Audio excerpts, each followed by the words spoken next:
Shri Ramcharit bracket Kalidas के रघुवंश के आधार पर ब्रैकेट क्लोज। लेखक गोपाल कृष्ण शुक्ल IAS।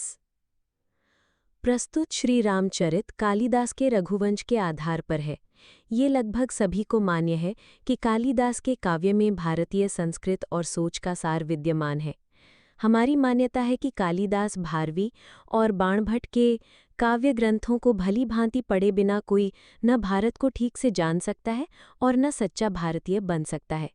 तमाम यूरोपियन विद्वानों ने, जो ईसाई धर्म को मानने वाले थे, इन कवियों यहाँ तक के संस्कृत में लिखे हिंदू धर्म ग्रंथों को पढ़ा और उनका अंग्रेजी में अनुवाद किया। ये काव्य ग्रंथ पूरी तरह से सेक्युलर है। इनमें भारतीय राजनीति, राजधर्म, व्यक्ति धर्म, समाज धर्म की व्याख्याएं हैं। उदाहरण के लिए हम कालिदास के 3 जीवन सूत्रों का उल्लेख कर रहे हैं। सूत्र: अपि स्वशक्त्या तपसी प्रवतासे शरीराध्यम खलु धर्म साधनम, अर्थात तपस्या या कोई कार्य करना चाहिए पर उतनी ही मेहनत से जितना शरीर सह सके, क्योंकि कर्तव्य निर्वाह का साधन शरीर ही है। कोई काम करते करते यदि शरीर ही टूट गया तो अगला काम कैसे होगा? आज बड़े बड़े नेता खूब मेहनत करने के लिए कहते हैं। नए नए शिक्षा बोर्डों द्वारा संचालित ज़्यादातर अंग्रेजी स्कूल बच्चों से हड्डी तोड़ मेहनत करवाते हैं। 99% अंक तक पाने का लक्ष्य रखते हैं। सारे नई उम्र के बालक इस शिक्षा के बोझ के तले दब गए हैं। न ये बालक प्रकृति को जानते हैं, न मानवीय संबंधों को। आगे चलकर वो केवल अपने कैरियर को जानते हैं। वो साथियों को गिराकर भी आगे बढ़ना जानते हैं। श्री राम का चरित्र तो ऐसा नहीं था।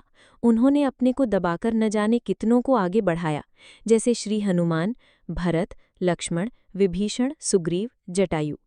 आज के कई बड़े नौकरशाह जब कोई कठिन परिस्थिति आती है तो वो जिम्मेदारी माताहितों पर डालने की कोशिश करते हैं। श्री राम का चरित्र ये है कि जब कुंभकर्ण आया तो उन्होंने कहा, इससे मैं लड़ूंगा। सुग्रीव, विभीषण और भाई लक्ष्मण, तुम तीनों सेना को संभालो। इस दुष्ट का बल मैं देखता हूं कि कितना है। रावण से तो वो लड़े ही। दूसरा सूत्र: प्रतिबध्नति ही श्रेय पूज्य पूजा व्यतिक्रमः, अर्थात पूज्य व्यक्ति की पूजा करने, उसको सम्मान देने में यदि कोई अड़चन आती है, चाहे वो जानबूझकर हो या अनजाने हो, तो इससे कल्याण की प्राप्ति में निश्चित ही बाधा आती है। दूसरे शब्दों में, पूज्य की पूजा न हो पाने से कल्याण में रोक लगती है। पूज्य की पूजा करने में समय और स्थान नहीं देखा जाता। जहाँ भी पूज्य व्यक्ति या वस्तु उसके सामने आए, जिसे उस व्यक्ति या वस्तु को सम्मान देना हो तो सम्मान देना ही चाहिए। दिलीप को रास्ते में ही देवगौ मिली थी और उन्होंने उसे प्रणाम नहीं किया था। फलतः वो निसंतान होने के भागी बने और बड़ी मुश्किल से इस परिवार हानि से उनको छुटकारा मिला था। इसकी पूरी कथा हमने इस ग्रंथ में दी है, जैसा कालिदास ने लिखा है। लोक मान्यता के अनुसार जहाँ आपकी पुत्री या बहन ब्याही है, उस घर का कोई भी व्यक्ति चाहे जिस उम्र का हो, वो मान्य या पूज्य है। जो सम्मान देता है वही सम्मान पाने का अधिकारी होता है।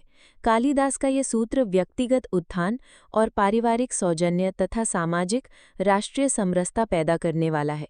ऐसे परिवारों और समाज में कहीं झगड़ा झंझट रहेगा ही नहीं, क्योंकि इससे क्रोध और अहंकार शांत रहेंगे। सच्चा भारतीय नागरिक वही है जो कि किसी भी समय कहीं भी मिलने वाले पूज्य व्यक्ति या वस्तु की पूजा करता है या उसके प्रति मात्र प्रणाम करके वंदना करता है। इस प्रकार कालिदास का ये सूत्र एक अच्छा और विनम्र भारतीय नागरिक बनने की प्रेरणा देता है।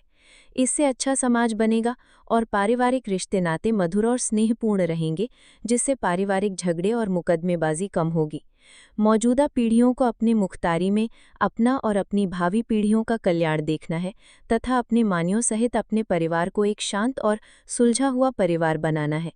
ये नियति है कि पूर्वजों के अपकृत्य किस भावी पीढ़ी पर आकर फट पड़ेंगे, ये कोई नहीं जानता। कभी कभी ये सब बड़ी जल्दी होता है। इसलिए मान्य का सम्मान सदैव सच्चे मन से करना चाहिए।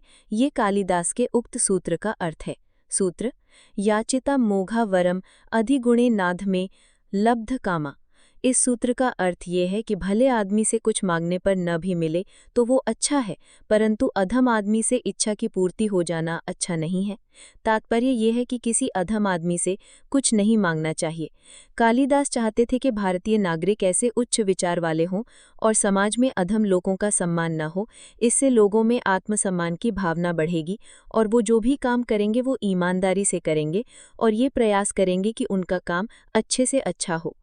कालिदास के रघुवंश के अनुसार श्री रामचरित्र पाठकगण आगे के पृष्ठों में पढ़ेंगे, इसलिए उसका विवरण भूमिका में नहीं दिया जा रहा है।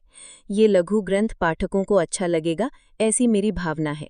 ये किताब शुभम मौर्य पुत्र श्री राम मौर्य निवासी जुग्गौर के सुंदर हस्तलेख में है। मैं इन्हें आशीर्वाद देता हूँ कि ये जीवन में आगे बढ़ें। इस पुस्तक की बाइंडिंग कानपुर में मेरा शुभ चाहने वाले तकनीकी शिक्षा निदेशालय कानपुर के अवकाश प्राप्त अधिकारी श्री कौशल किशोर त्रिपाठी के सहयोग से हुई है। इति दिनांक 13 अक्टूबर 2014, दिन सोमवार। पाठकों का विनीत सेवक गोपाल कृष्ण शुक्ल, IAS।